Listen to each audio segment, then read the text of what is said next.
Hey y'all, it's Looking Through the Glass. We are here today. It's Giselle and Sela, and we have a special guest, and his name is John. And my goodness, John has one of quite the magnificent story from resilience to power messages to there's so much that he has got to speak about, and I'm gonna just hand it off to him because yeah, I can't get into it. We can't give it justice.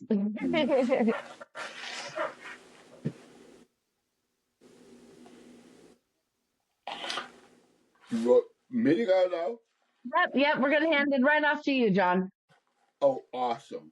So, would you like me to start at the beginning of my story? Obviously. Yep, I, that I, would be I, fantastic. I would like to give just a little background of my childhood before we get into my story. So, I was raised in a very unconventional childhood. My father was in the mob, the mafia, organized crime. And Giselle, I love my dad. He was my idol. I worshipped him. So when he died, I was 22 years old. And I wanted to wear his shoes, but I was not his size. So immediately, I found myself in a world of trouble. This man, instead of paying me a gambling debt he owed, decided to shoot me in the back of the head. He attempted to murder me, but I survived. And to be honest, getting shot in the back of the head was the easy part of my story, as it spiraled out of control with addictions, chaos, and even a prison sentence. Wow. But I lived, and I survived. Yeah, You show the resilience, you're still here. Res- I'm Yeah, still yeah. here. And I'm looking at your sweater. And it says "Never give up." Yeah, Yeah. never give up. So I'm going to continue with the story now. So that was my childhood. I was raised like that, and we worshipped my dad. He was the best. So to get into my story, after I got shot, I was with a partner, and he was able to make it out of the house and call for help.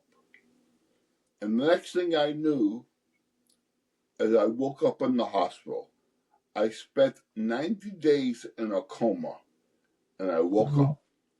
Now, my coma was one long drain. You're not going to believe this story. It was one long dream. I felt like I lived a whole life in this 90 days. Mm-hmm. And it wasn't just like a regular dream. It was very vivid and Wow. real. Like it happened back in 1992, and I remember it like it was yesterday. The smells, the people, everything on it. So the midst of this dream, I was in a hospital, but I had no idea why I was there. And I was with about 100 patients in a room, and we were all chained to our beds. And I didn't know what was wrong with me. The the the hospital, it had a balcony, and it was staffed with police officers and firemen. Now, granted, remember this was a dream. Okay. And the patients would act up and we would get loud, the gentleman on us above us would urinate on us. This is if when we were bad, they would just urinate on us. The nurses had to wear wade boots to come into our room because it was so high in urine. But every day we had a swim race. They would bring us down to a pool and we would have a race. And the winner of this race got to go home. Now, It was excruciating pain to get up and into the pool. But once I got into the pool, I had no pain. It was great. But I hated doing it, and I lost every time. I kept losing and losing and losing. This was the first time in my life, although it was a dream, the first time I said, I give up. I quit. I'm not going to do this race no more. It hurts too bad. That night, an old gentleman, who I have no idea who it was, sat in my bed. And he said, you are not going to give up. You are not going to quit. And I'm going to coach you. I had no idea who this man was. For days, he took me down to the pool and he trained me and he made me swim harder and harder. He gave me this very uplifting talk all the time. So now it was the morning of the big race. He gets me out of bed, he gets me down to the pool, he gives me this big pep talk to get going. I get in the pool, I remember swimming like a bat out of hell. I hit the wall and I woke up. Wow. I woke up out of the coma. I don't 90 think that days. I'm not the type of person to go. I think that was I think that was a little bit more than a dream, buddy. That was, I'll tell you, it was unbelievable. Wow. And I Unbelievable. believe it, though. I believe every word you I say do. because I've had Oh, my own weird experiences in life, and I believe every word you say, oh, 100%. thank you. Thank you. Yeah, there's no doubt on this side right here. I've seen crazier things, okay? Okay, so now when I woke up, and I was in the hospital now, and I stayed in the hospital another 9 months. So it was 90 days in a coma, then 9 months on top of it. Wow. Oh, so And you're there for over a year. yes, I really felt like I was going to do it. I was getting stronger. Even though I was still in my wheelchair, I was starting to get into it. But now I'm being discharged from the hospital, and I go home. And this is where depression hit me like a ton of bricks. I went from the hospital. I was always attended. I was always around people. Now I go back to my home. I go into my basement apartment, and I'm alone. I'm Yeah. sitting in a wheelchair. I thought my life was over. I started eating and eating and eating. Before I knew it, I was up to 300 pounds sitting in a wheelchair. Now I added alcohol into it, and that felt great. It was getting me out of my depression. Then I added cocaine to it. And boy, my life was in such a mess. But at that time, I could not afford my drug habit anymore. So my bright idea was to start selling drugs. So now I've become a drug dealer. After being shot in the head and in a wheelchair, I decided to be a drug dealer. So I'm dealing drugs, but the police do not find this too amusing. So before long, I'm sitting in my apartment, and boom, the door comes crashing in.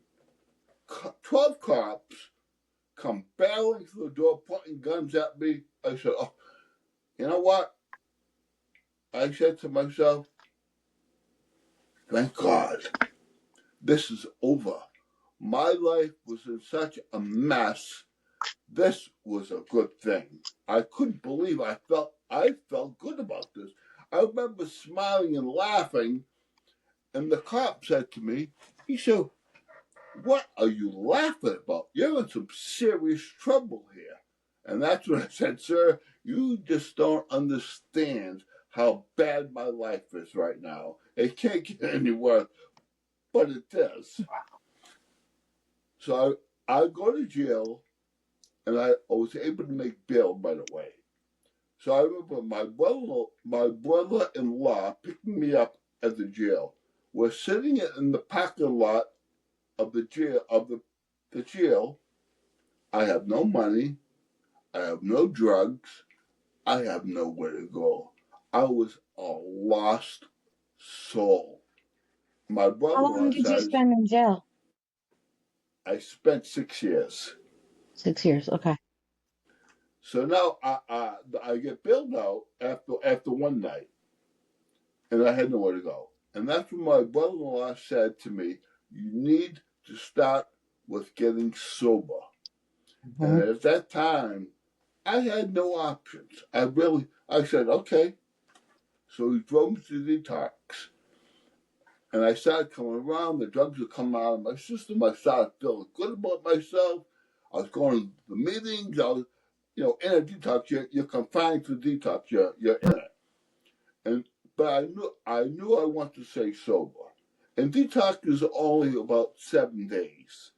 So if you want to continue with treatment, you go on to a halfway house. Mhm. But you have to be interviewed and accepted to a halfway house. So I had an interview set up in Boston. I remember rolling into the room. I'm there to meet the executive director. And I'm in my wheelchair. I'm waiting for her. Now, this woman comes walking in. I could see there was something wrong. She was off balance, stuttering. I knew there was something wrong. She sat down and she proceeded to tell me her story. How she was in a cocaine-induced coma and almost died. Now, this is the executive director, and she's telling me I was sitting right where you were 24 years ago. And I was like, no, she said, I know exactly where you are. She told me how she was in a wheelchair, and the doctors told her she would never walk again. And I remember looking at her in awe. I couldn't believe she got out of the wheelchair. Couldn't believe it. I'm sitting in a wheelchair. It was like hell being in a wheelchair. I couldn't believe she did it. On top of that, she drives, her car was right outside. She drove a Mustang stick shift. And and she says, I drive that because the doctors told me I couldn't. Nobody is going to tell you what to do. You can do anything you want. And Yep. she was glowing. She was happy. And I said, I want this. Her name was Deb. She actually wrote the foreword in my book, Triggered to Change, which I'll get into a little bit. She's still my friend today. This is back in 1994. And this woman, although retired, she's still my best friend. She's That's great. awesome. So when I was in the halfway house, this woman was like God to me. I listened to everything she said. I was so scared in a wheelchair in a halfway house. I listened to everything she said. But just because you get sober does not mean your problems go away. I still have this court case hanging over my head for the drug arrest back in Worcester. So Deb takes me into court. She drives me to Worcester, and I'm saying to myself, it's my first offense. I'm in a wheelchair. I'm in a halfway house. I got Deb for some support. This judge is going to have leniency on me. So I remember I rolled up in front of the judge, and he was about 90. He put his glasses down. He said, Mr. Carter, we are not going to discriminate in this courtroom. You will get the same sentence any drug dealer gets. And he gave me 10 years for first of. At this time, it turned to grateful, but at this time, I was upset. I said, how could he put a guy in a wheelchair in a state prison with mass murderers? This is my first offense. But I And you didn't were already realize in the midst of turning your stuff around. that. So when I remember Deb saying to me, she said, John, a lot of people would run right now. Face your fears. You can do this, and I'm going to be right with you. So off to prison I go, of course. Now, prison, I'll tell you, I thought it was this big tough gangster mobster. Listen, those metal doors slammed behind me. I was in a cell no bigger than your bathroom. I'm in a wheelchair. I couldn't even turn my wheelchair around. And Yeah. I thought to myself, what the hell did you do? I'm saying 10 more years of this. How am I going to do this? How am I going to do this? That morning, my cell door opens. 3 guys enter my cell. And I say, oh boy, I'm in big trouble here. And they said, we're friends of your dad's. Remember, my dad was Yes. in the mob. They said, we're friends of your dad's. And we are going to here to help you. And I said, they said, and we're going to start with getting rid of that wheelchair. I said, I can't walk. What do you mean? They said, it doesn't matter. We'll carry you if we have to, but you are not using that chair in this prison. For months, they took me to the prison gym and they trained me and trained me. I was getting stronger and stronger using that chair less and less. And who would have thought 3 guys in prison would have taught me a lesson like this? And fitness became my life, and I'll get into that too. So this went on for months, and I was feeling great. I couldn't believe it. When I was outside free, I felt alone. Now I'm in my cell 6 by 6, smiling and feeling happy about myself. Feeling I never knew that the endorphins from lifting and working out really affected your brain and your thinking. It got me in such a good place in my mind, and I want to stay sober. But I'll tell you, recidivism in prison is so vivid and so real. Oh my God. It's like a revolving door. People are getting out, coming back in. Look at and System isn't made for you to get out of it. They don't design it for you to get out of it. Unbelievable. And, you know, I knew I wanted to stay sober. I knew I didn't want this. I want to stay sober. So my dad taught me a lesson. He taught me lots of lessons. I write them in this book. Fail to plan, plan to fail. So I said, you know what? I said, Dad, thank you. And I made a plan. I said, I'm going to make a plan and I'm going to stay out. And thank God I did this because I got out of jail with $100 and a bus ticket. Thank God I made a plan. So I called Dad from the jail, from the prison. I said, Dad, I want to say, he said, I've been waiting for this call. We just need you to ask. Of course you come back here. And thank God, because you re-intimated me into society. And thank God. You know, I got out of jail with $100 and a bus ticket. And the guy saying, we'll see you soon. I said, what do you mean? He said, oh, you'll be back. They all come back. I said, not me. He said, oh, yeah, you'll be back. So I got on the bus. If I took a right and went back to my hometown, my chances of staying sober would have been 0. So I took the left and I went to Boston. And I came back to the halfway house. And oh, thank God, because this is my second time in this halfway house. Before prison and after prison. Before prison was so easy. I was scared. I was in trouble with the law. I was in a wheelchair. I was very scared. Now, coming out of prison, I'm buff. I'm not in a wheelchair no more. I think I know it all. I'm 7 years sober. So my first time for the halfway house, whatever Deb said was gold. I don't care what you said. Now she's telling me things, and I'm like, baby. She said, do not go back to your hometown without support, without your Mhm. sponsor with support, somebody that can help you. What do? I go back to Worcester on my own.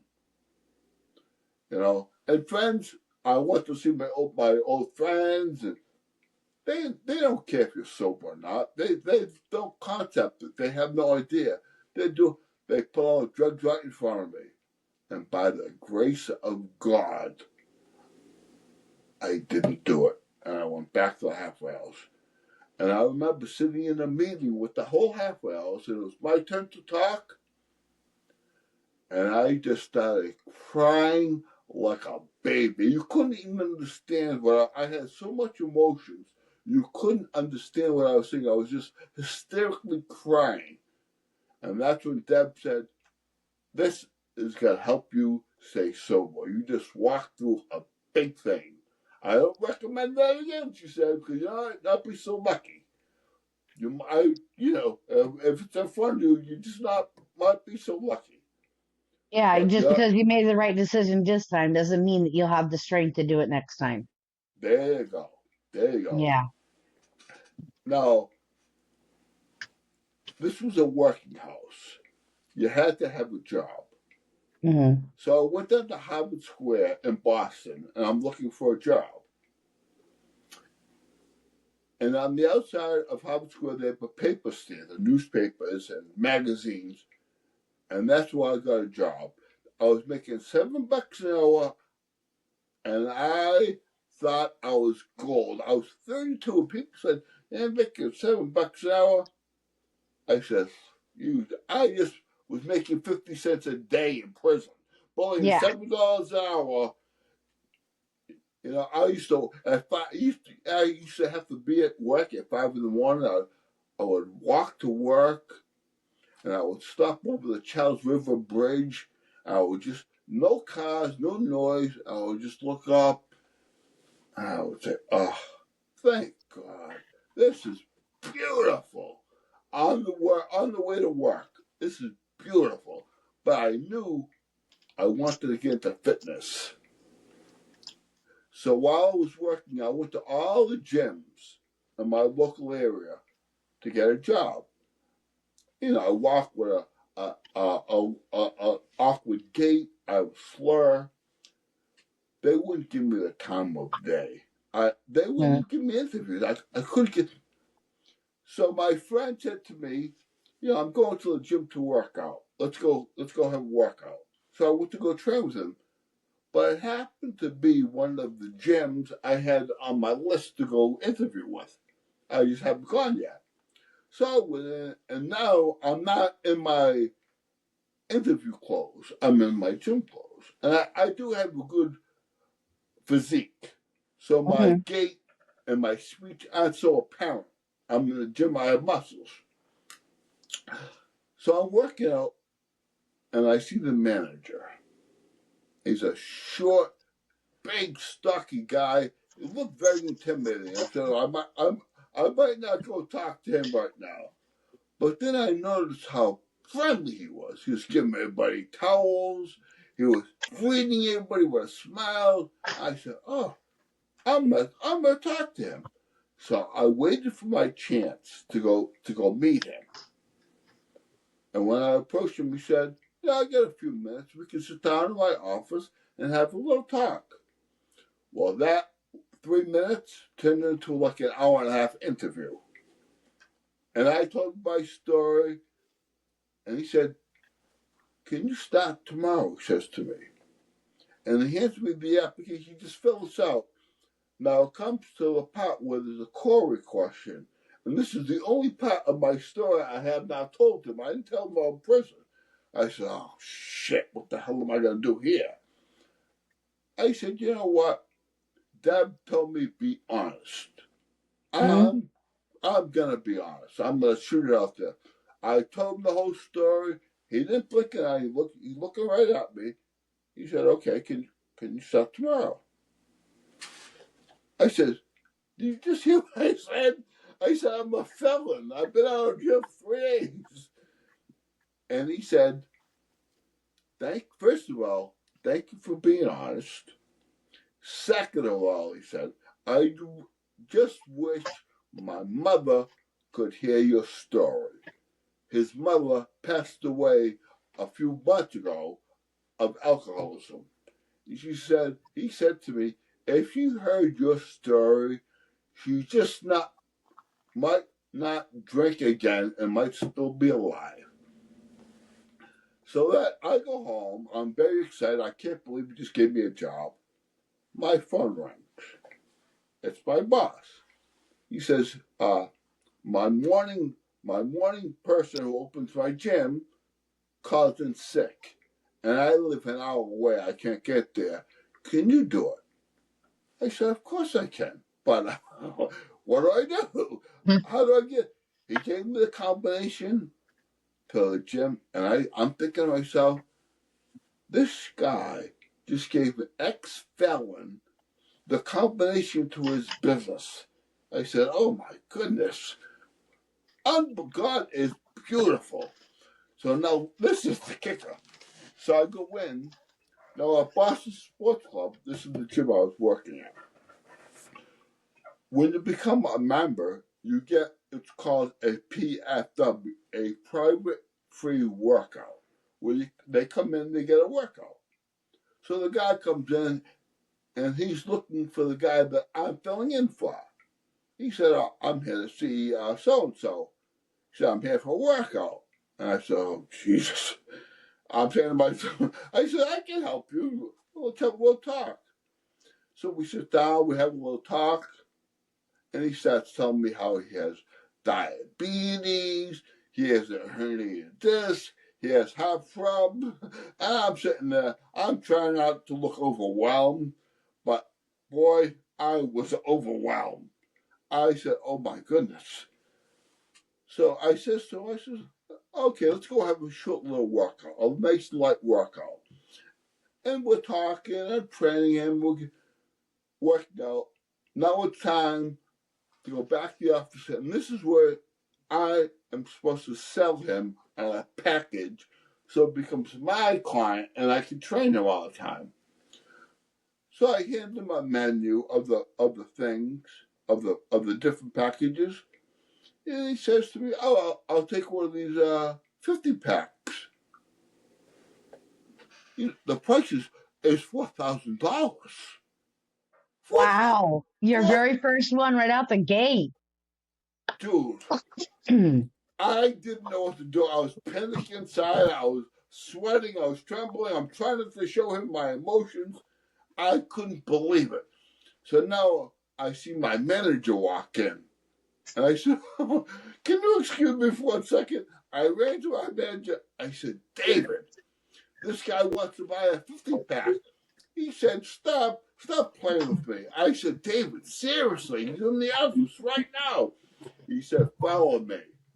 He went in and he closed the deal like a professional. I couldn't believe it, how smooth he was. Now the guy leaves and he says, John, he says, I just want to let you know, we've had that 50-pack out for a month now. You're the first trainer in Boston to sell that package. Not in this club, in Boston. Wow. I said, what a way to kick off. Now, that man is still my client today. And this is back in 2001. He's still my client today. That's That's awesome. amazing. Yeah. That is amazing. Something that I just kept just recognizing throughout your entire story, and it's amazing, especially as you stayed in the gratitude. When you stay in the place of gratitude, that is your manifestation area. That is where the universe and you align to your purpose. That is where all of that stuff happens. And it literally, just by staying in that gratitude, and this is just kind of how I see it, is you bring all the things that belong to you to you. It's a Now you it's you talk about gratitude. Now gratitude for me is so easy. hmm It's simple. It wasn't like I was hit by a school bus or hit by a bus or ran over by a car. Why me? But I was playing with fire. I was mixed up in the wrong thing. It was hmm only a matter of time before it happened to me. So I never really felt sorry for myself at all. Never felt sorry for myself. you seen it as an opportunity and you jumped on it as the opportunity. You seen it for what God said it was for. Like, hey, no, this is to get you on the right path type thing. And you seen it for that. And you jumped on it. God has put so many people in my life for hmm exactly that, to show me the right way. From Deb to the judge that gave me 10 years, he did me a favor. That judge And did me a favor. Mm. In prison, after I learned about the recidivism, after I got over my anger, and I said, wow, I wrote the judge a letter in prison thanking him and telling him he actually wrote me back. Couldn't believe it. The judge who sentenced me wrote me back saying, good luck to you. You're going to do this. Stick in. You can do this. God has put so many people in my life. How about the convicts in prison that show me how to get stronger? Because of that, I own my own gym now. hmm My manager at Boston Sports Club years ago left to open up his own private gym. And it was soon after he called me. He said, please, you can help me out here. You can do this. So I came to the gym to check it out. Now, at Boston Sports Club, it's a big gym. You have to do no marketing. All your clients are given to you. Here at a private gym, you have to do it all on your own.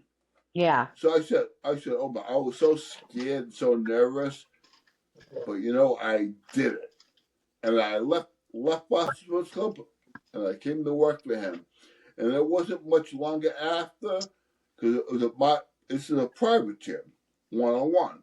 And he wanted to make it more public. He wanted to have more trainers. And I already have my clientele that wants to say private.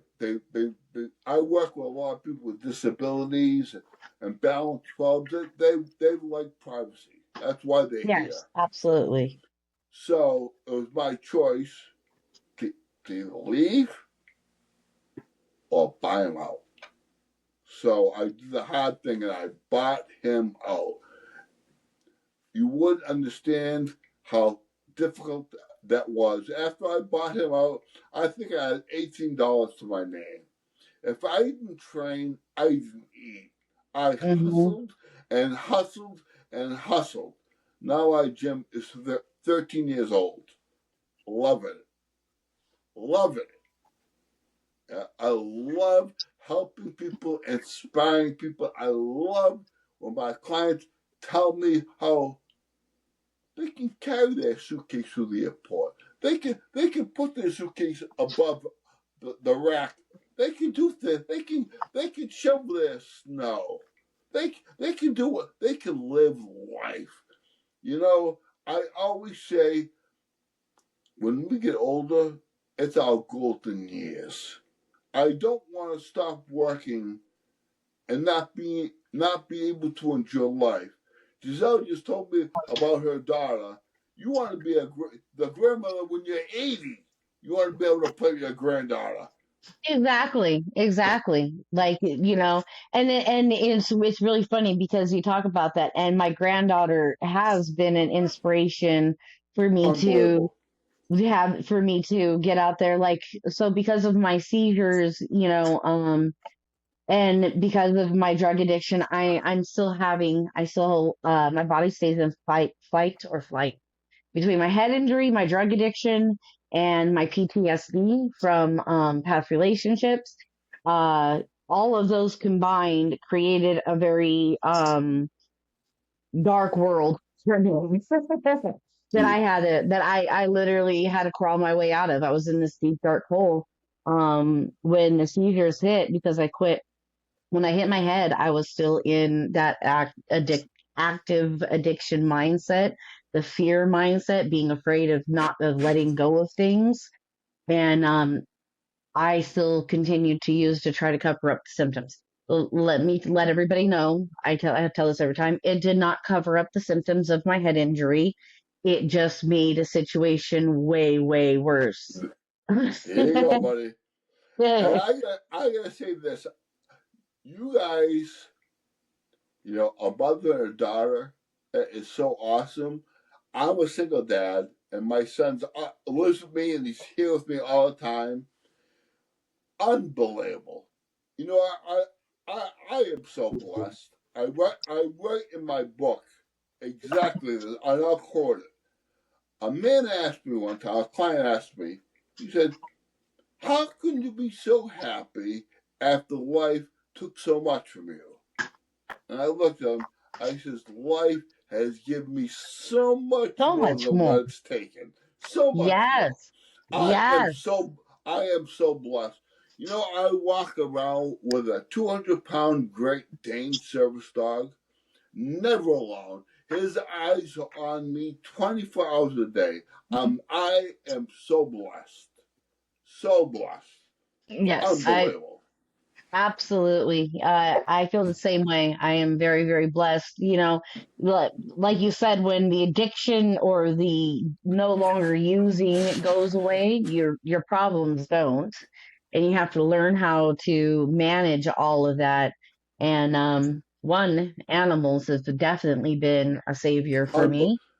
I volunteer for a charity called Service Dog Project.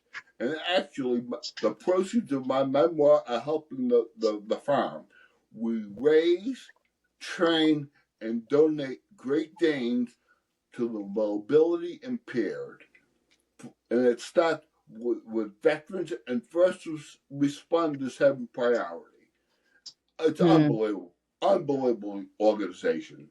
That yeah, you Un- were telling us about that. I did really want to touch on that too because looking through the glass is very, very, we believe in animal therapy. We believe in like we fully understand what a friend an animal can be, like Unbelievable.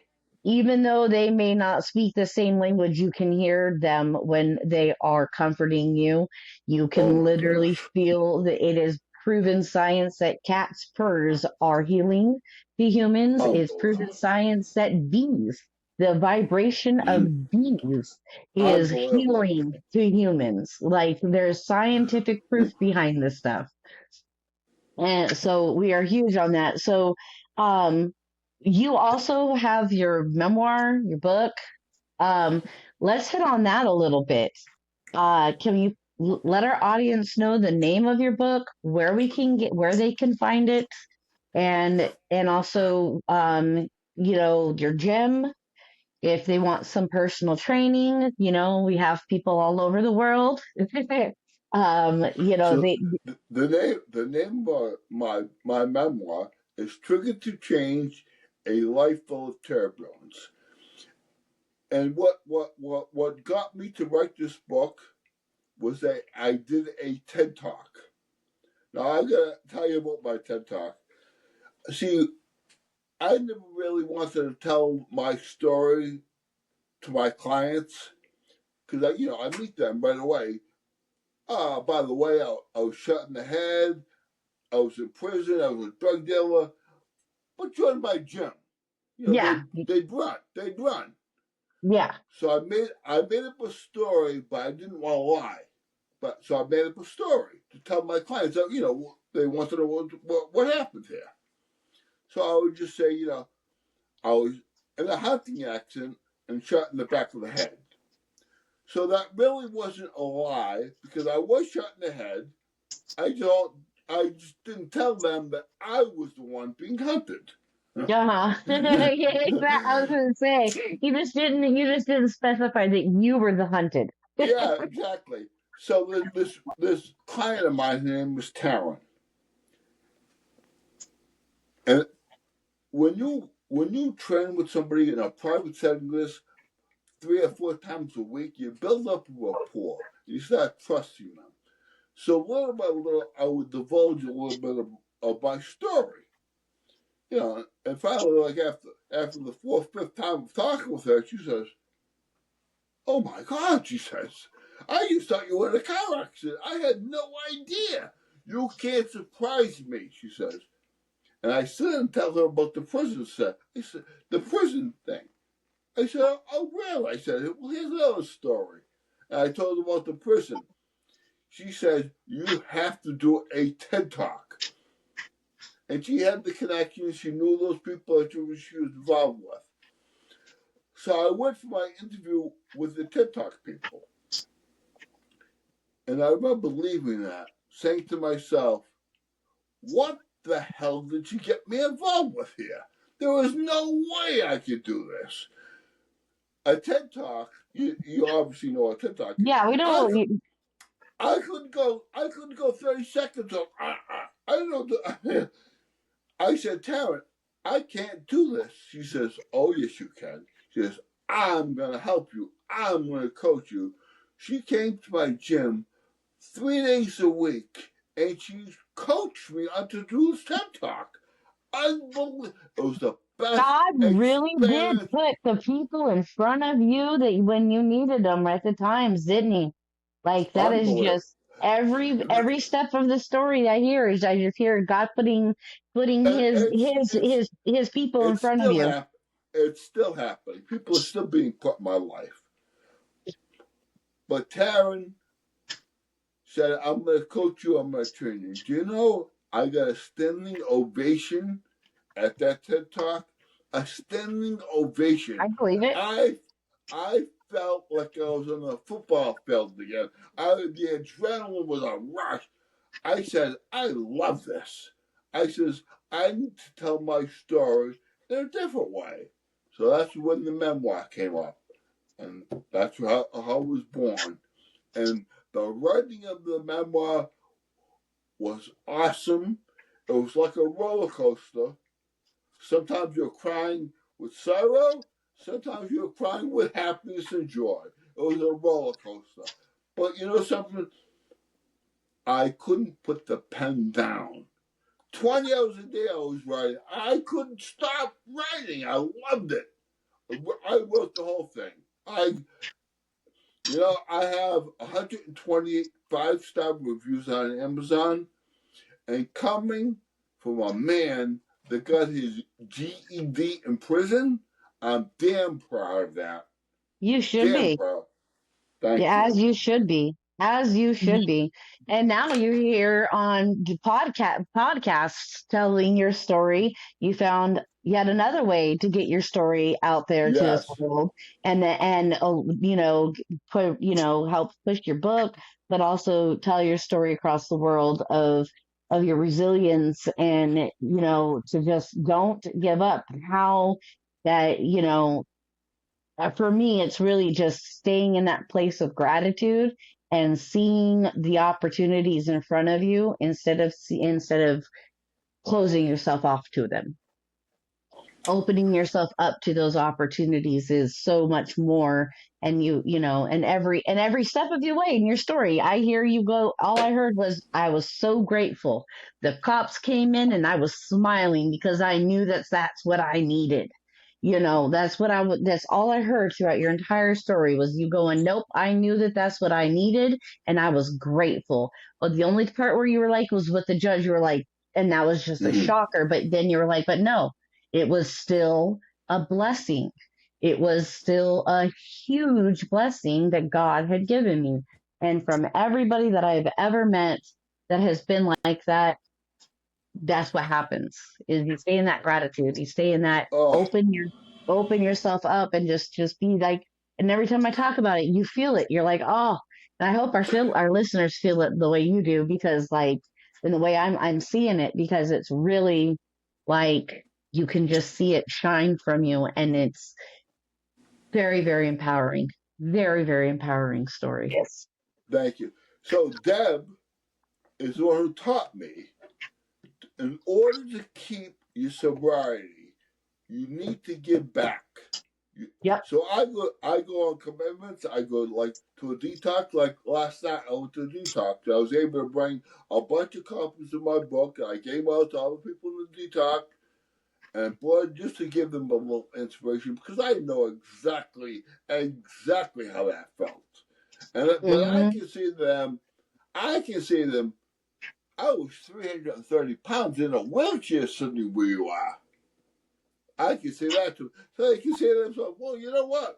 I can do this. He did it, and he was in a worse place. I can do this. I Exactly. love that, because I was given so much inspiration from hearing people's stories of success. And I, just from Deb talking to me and telling me her story, not telling me what I need to do, told me her story, what she did. And I said, wow. She wasn't telling me what I need to do. She told me what she did, what helped her. And Exactly. Because that's where we get inspiration. Like I was just reading, I read all my reviews for my book, and I'm in a lot of alcoholic groups, and a lot of alcoholics buy my book. And I was just reading the review how I love I read every review. I love them. We do the same thing on Podmatch. We read our reviews. Yeah, that's awesome. We go back and read our reviews. You feel good about yourself. If you want to pick me up, go and read those reviews. To know your story is helping somebody. I mean, exactly. To know that we're helping somebody in any given way, any possible way, it makes it brings so much to the heart and to the soul of just going, I actually did that. It's healing. Yes. As you're helping others to heal, because you're not doing it for them, but you're helping them in your way, and in helping them, you're healing yourself. That's it. That's it. That's why I gotta commend you guys, because this podcast like this, and I can tell my story. I don't know what the future's gonna hold, but I know I'm not going to the bar after this. I'm not gonna go drinking after this, because I was able to share my story, and that was vivid. You know, Deb actually taught me this too, and I witnessed a lot of people with years sobriety. Why do they relapse? And I always looked at that. Why would someone with 5 or 6 years sobriety that gained everything back go back? Because they forget. They stop talking about it, and they forget how bad that day in detox was. When you were sitting 330 pounds in a wheelchair, you forget. Oh, it wasn't that bad. I can do it again. And before long, you're right back there doing it again. Yeah. And you'll be lucky. You'll be lucky if you make it to a detox. You'll be lucky to make it to a prison. Like Deb told me, back in 1994, we were in a group, and she says, everybody that wants to stay sober in here, raise your hand. There was like 34 of us, and we all raised our hand, obviously. And she said, well, the truth is, one of you is going to stay sober. The odds are 1 in 33. So one of you is going to stay sober. So I go back and I look at, family photographs with Deb. Dead, jail, dead. You know what? I was the only one to make a sober out of that group. Wow. Back in 1994, I was the only one. Wow. She was right. And then, the statistics today are still just as low. Like, for people to get off of methamphetamines or alcohol or any of that, they're saying it's 2%. 2% make it out alive, basically. I've had 2 brothers die of overdoses. My oldest brother died of an overdose, and my youngest brother died of an overdose. Now, my oldest brother, I'm going to tell you the story real quick. I was in prison when he passed away. And I remember he was sober for like 4 years. And my mom would come up and visit me. She said, your brother relapsed. And it's getting real bad. I remember talking to him on the phone that night. And I had connections with Detox and stuff like that with Dad by connections.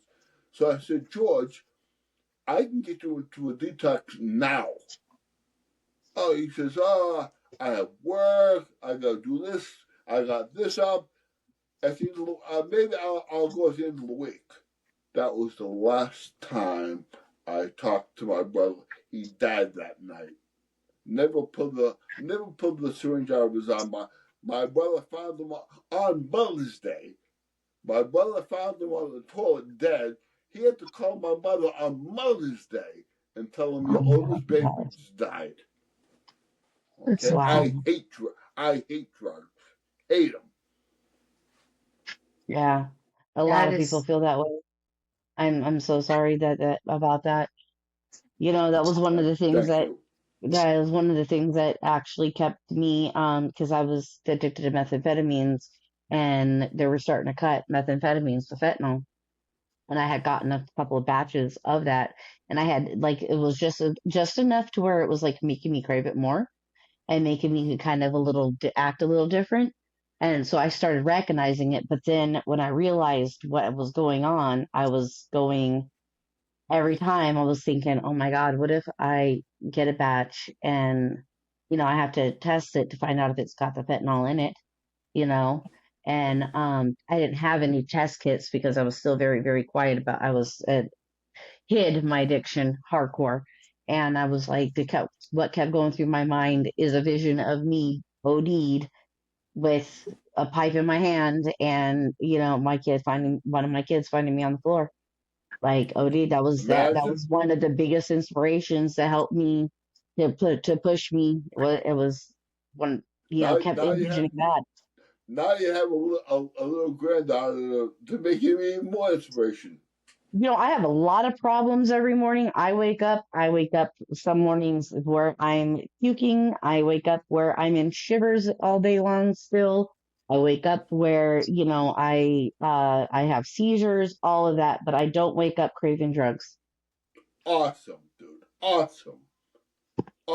Congratulations. Thank you. There's a lot. I'm almost in April, it'll be 2 years clean. And, I knew that it was going to take a lot for me to get sober. And I knew that I had to do the healing while I was still using as much as I could in order to not have, because I was like, I don't have another relapse in me. Because every time I would quit, I would have seizures. And I would Yeah. have up to 90 seizures a week. Sally, keep telling your story, kid. Yeah, That's awesome. I will. Keep telling your story. I will. That just helped me. Oh, thank you. Thank you so much. John, this was amazing, and we look forward to actually doing some more with you, having you on again. And I would be honored to be on here again. Well, yeah, thank you. thank you. Thank you so much for that. We love your story. We love you're just great. And so for anybody of you that are out there, for our listeners, if you have a story to share, because even if you don't want to share your name, you can stay anonymous. It will still impact people. Our email is 12looking-through-THRU34theglass@gmail.com. You can also reach us with our Facebook and our TikTok. If you want to stay anonymous, we absolutely respect and understand that. If you want to come on our show, please let us know, email us or message us, and we'll set up a 15-minute interview with you. Thank you for looking in through the glass.